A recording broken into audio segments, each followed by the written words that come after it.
Bismillahirrahmanirrahim. Assalamualaikum warahmatullahi wabarakatuh. Alhamdulillah, wassalatu wassalamu ala rasulillah, wa ala alihi wa ashabihi ajmain. Kisah-kisah menakjubkan menjelang kelahiran Rasulullah Shallallahu Alaihi Wasallam.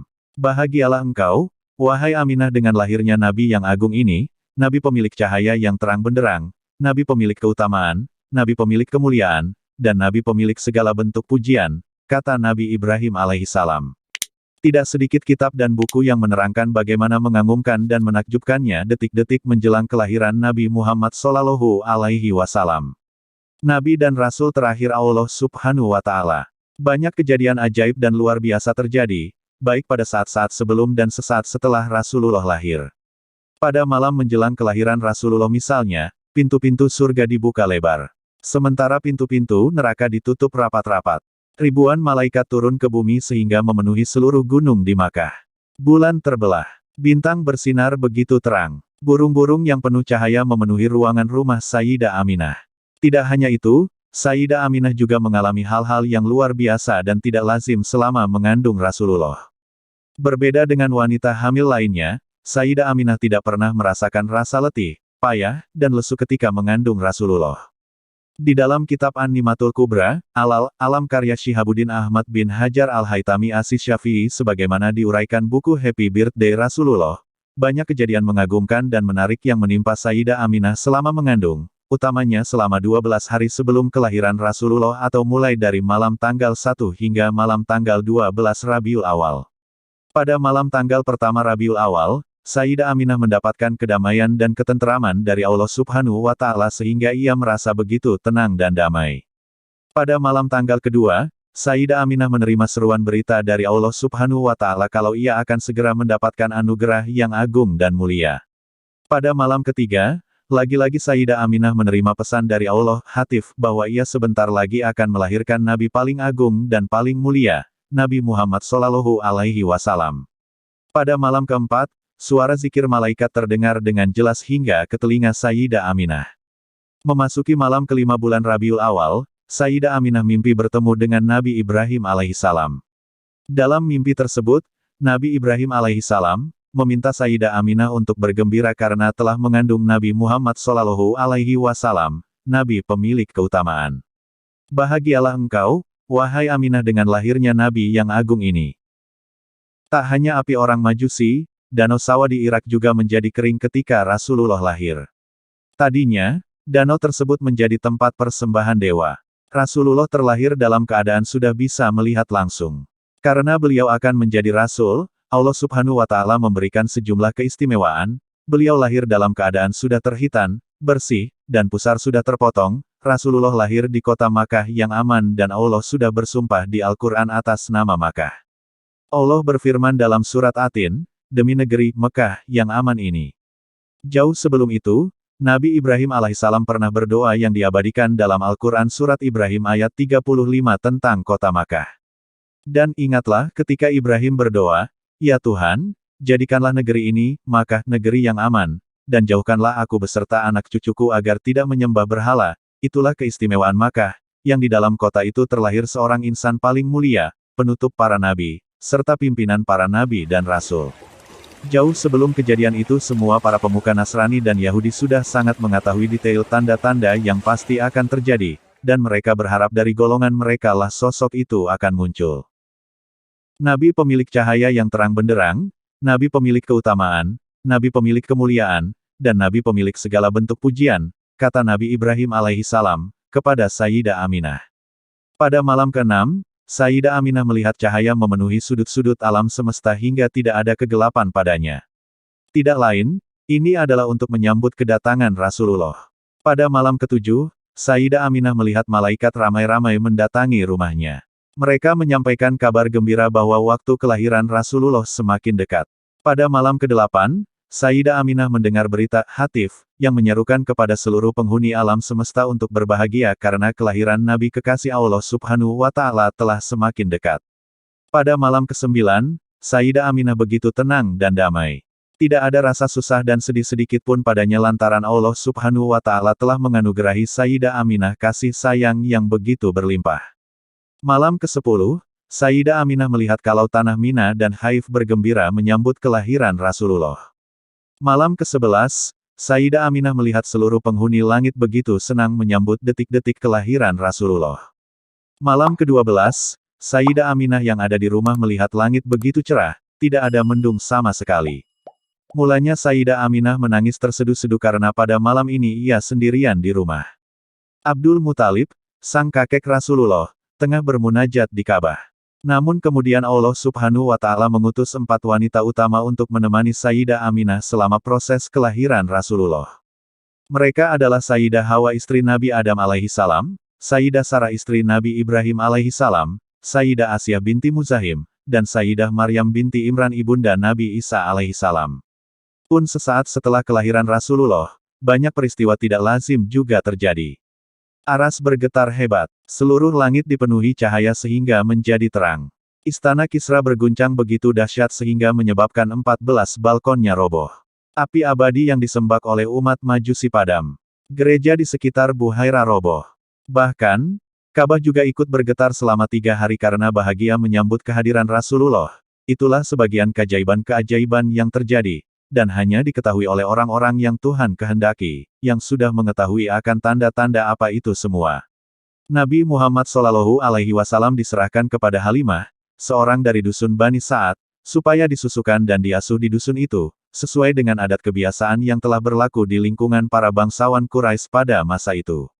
Adat kebiasaan para bangsawan Quraisy bertujuan agar anak itu hidup di dalam udara padang pasir yang bersih dan dalam suasana yang bebas. Dengan demikian, tubuh anak dapat tumbuh dengan segar dan sehat, kecerdasan pikirannya dapat ditunjang dengan semangat hidup yang bebas karena dalam pergaulannya tidak dipengaruhi oleh pergaulan hidup orang asing. Nabi Muhammad SAW disusukan dan diasuh oleh Halimah, namun tidak berselang beberapa hari, banyak kejadian yang terjadi di antaranya, keadaan rumah tangga dan keluarga Halimah tampak kelihatan bahagia. Air susunya yang untuk disusukan kepada Nabi bertambah banyak, kambing miliknya bertambah gemuk dan keadaan segala sesuatu miliknya bertambah baik. Kira-kira setelah 2 tahun Nabi Muhammad SAW disusui dan diasuh oleh Halimah, dan sesudah beliau dihentikan menyusu, lalu oleh Halimah diantar kembali kepada ibunya, Sayyidah Aminah. Oleh Sayyidah Aminah, kedatangan anak beliau itu diterima dengan sangat gembira, tetapi kepada Halimah dia meminta dan mengharap agar anaknya itu dibawa kembali ke dusunnya karena Sayyidah Aminah khawatir tubuh anaknya yang tampak subur dan sehat itu akan terganggu penyakit di kota Makkah. Oleh Halimah, permintaan itu diterima dengan baik, kemudian Nabi, dibawa lagi ke dusun Bani Sa'ad sampai berumur 4 tahun. Ketika menginjak usia 3 tahun, Nabi Muhammad SAW mengalami peristiwa aneh. Ketika itu ia dan teman sebayanya sedang bermain di halaman belakang rumah Halimah. Tiba-tiba Nabi Muhammad SAW dibawa oleh 2 orang berpakaian serba putih. Lalu dadanya dibelah. Itulah peristiwa pembelahan dada oleh 2 malaikat untuk membersihkan jiwa Nabi Muhammad SAW dari segala macam kotoran hati, seperti takabur, riya, dengki, dan sebagainya. Setelah berusia 5 tahun, Nabi Muhammad SAW dikembalikan kepada keluarga beliau dalam asuhan ibu dan kakeknya. Setelah beberapa waktu bersama sang ibu, kemudian Nabi Muhammad SAW dibesarkan oleh kakeknya yang bernama Abdul Muthalib. Namun tak berselang lama, setelah 2 tahun bersama sang kakek tercinta, Nabi Muhammad SAW harus rela ditinggalkan kakek yang turut membesarkannya. Pada usia 8 tahun setelah kepergian sang kakek, Nabi Muhammad SAW kemudian diasuh oleh pamannya, Abu Talib. Meskipun hidup fakir atau kesulitan dalam mencukupi kebutuhan hidup, namun Abu Talib adalah seorang dermawan yang rajin berbagi dan bersedekah kepada sesama. Meskipun dalam keadaan sulit, namun Nabi Muhammad SAW dapat tumbuh dan berkembang dengan baik bersama pamannya. Pada masa pengasuhan Abu Talib inilah, beliau menjalani masa remaja. Ketika Nabi Muhammad SAW berusia 12 tahun, Abu Talib mengajak beliau pergi ke Syam sekarang meliputi Suriah, Palestina, Yordania dan Lebanon untuk berbisnis.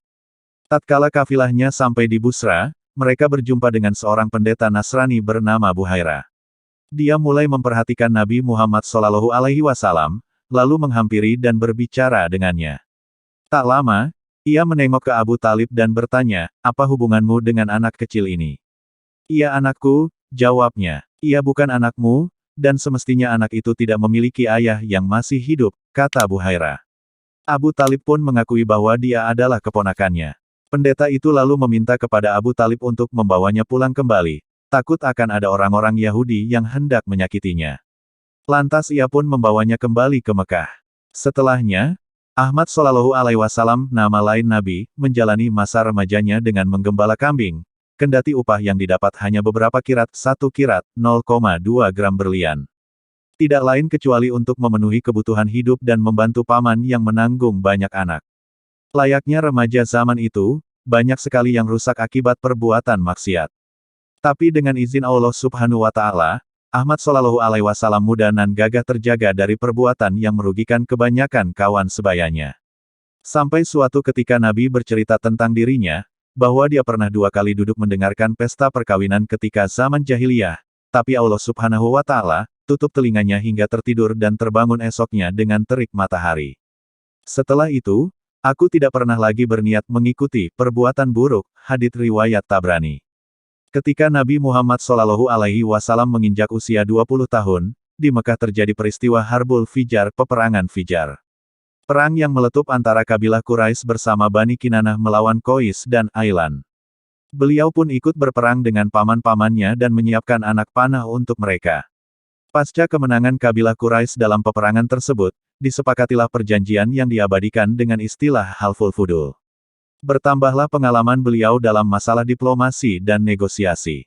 Sedemikian terkesannya, beliau berkata, setelah diutus menjadi rasul, aku telah menyaksikan di rumah Abdullah bin Jatan perjanjian. Ketika Nabi Muhammad Shallallahu Alaihi Wasallam mencapai usia remaja dan berkembang menjadi seorang yang dewasa, beliau mulai mempelajari ilmu bela diri dan memanah, begitu pula dengan ilmu untuk menambah keterampilannya dalam berdagang.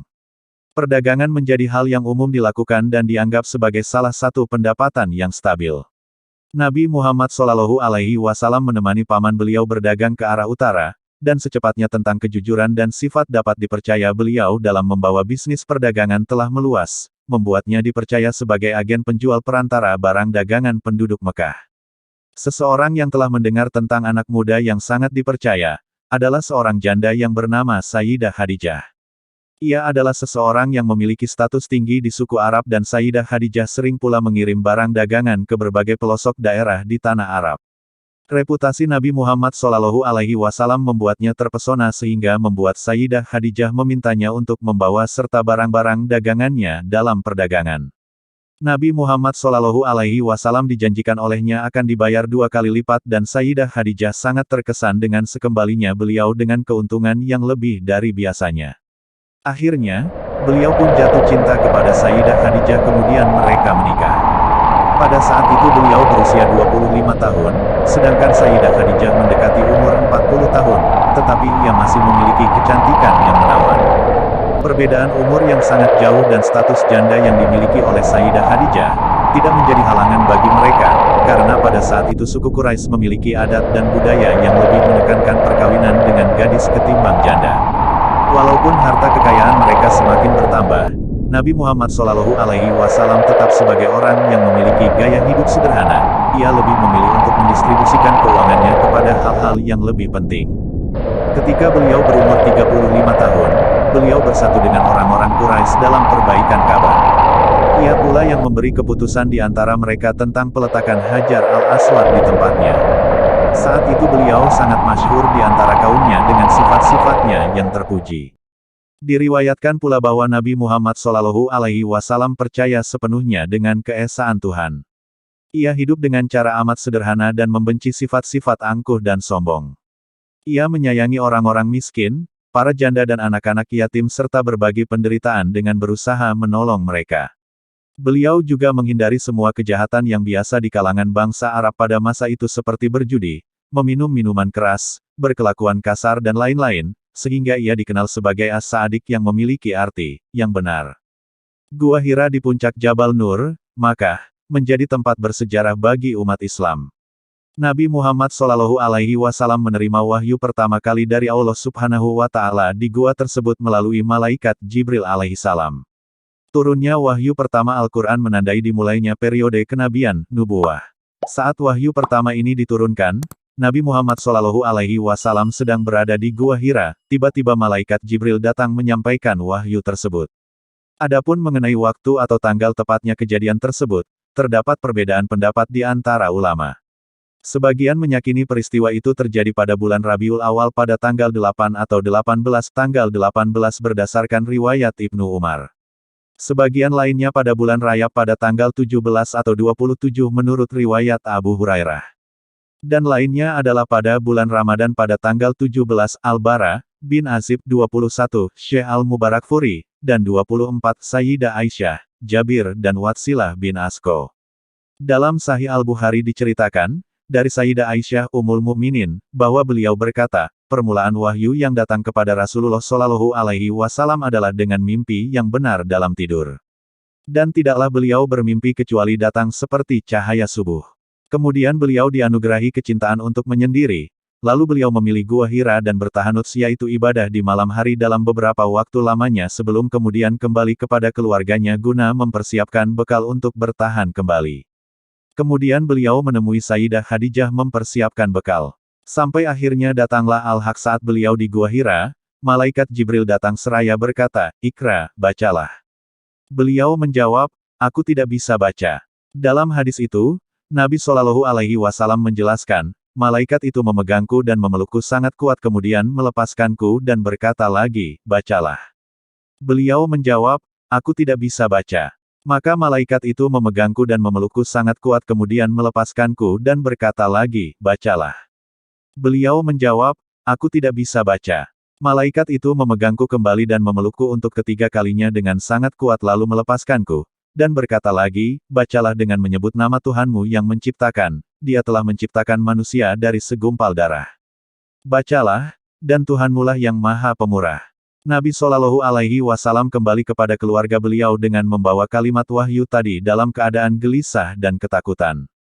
Beliau menemui istri tersintanya Khadijah binti Khuwailid seraya berkata, "Selimuti aku, selimuti aku." Tanpa bertanya, Khadijah pun menyelimuti Rasulullah hingga hilang ketakutannya. Lalu beliau menceritakan peristiwa yang terjadi kepada Sayyidah Khadijah, "Aku mengkhawatirkan diriku." Maka Sayyidah Khadijah berkata, "Demi Allah, Allah tidak akan mencelakakanmu selamanya, karena engkau adalah orang yang menyambung silaturahim." Sayyidah Khadijah kemudian mengajak Nabi Muhammad Shallallahu Alaihi Wasallam untuk bertemu dengan Warokoh bin Naufal bin Asad bin Abdul Uzza, putra paman Khadijah, yang beragama Nasrani di masa jahiliyah. Dia juga menulis kitab dalam bahasa Ibrani, juga menulis kitab Injil dalam bahasa Ibrani dengan izin Allah Subhanahu wa Ta'ala. Saat itu Warokoh sudah tua dan matanya buta. Sayyidah Khadijah berkata, "Wahai putra pamanku, dengarkanlah apa yang akan disampaikan oleh putra saudaramu ini." Warokoh berkata, "Wahai putra saudaraku, apa yang sudah kamu alami?" Maka Nabi Muhammad Shallallahu Alaihi Wasallam menuturkan peristiwa yang dialaminya. Warokoh berkata, "Ini adalah namus, seperti yang pernah Allah turunkan kepada Nabi Musa alaihissalam. Duhai seandainya aku masih muda dan aku masih hidup saat kamu nanti diusir oleh kaummu." Nabi Muhammad Shallallahu Alaihi Wasallam bertanya, "Apakah aku akan diusir mereka?" Warokoh menjawab, "Iya, karena tidak ada satu orang pun yang datang dengan membawa seperti apa yang kamu bawa ini kecuali akan disakiti, dimusuhi. Seandainya aku ada saat kejadian itu, pasti aku akan menolongmu dengan sekemampuanku." Warokoh tidak mengalami peristiwa yang diyakininya tersebut karena lebih dahulu meninggal dunia pada masa fatroh kekosongan wahyu. Ibnu Syihab berkata, telah mengabarkan kepadaku Abu Salamah bin Abdurrahman bahwa Jabir bin Abdullah Al-Ansari bertutur tentang kekosongan wahyu, sebagaimana yang Rasulullah Shallallahu Alaihi Wasallam ceritakan, ketika sedang berjalan aku mendengar suara dari langit, aku memandang ke arahnya dan ternyata malaikat yang pernah datang kepadaku di Gua Hiro, duduk di atas kursi antara langit dan bumi. Aku pun ketakutan dan pulang, dan berkata, "Selimuti aku. Selimuti aku." Maka Allah Ta'ala menurunkan wahyu, "Wahai orang yang berselimut," sampai firman Allah, "Dan berhala-berhala tinggalkanlah." Sejak saat itulah wahyu terus turun berkesinambungan dan menandai dimulainya peradaban Islam. Wahyu diturunkan secara bertahap, tidak dengan berkeseluruhan sekali turun.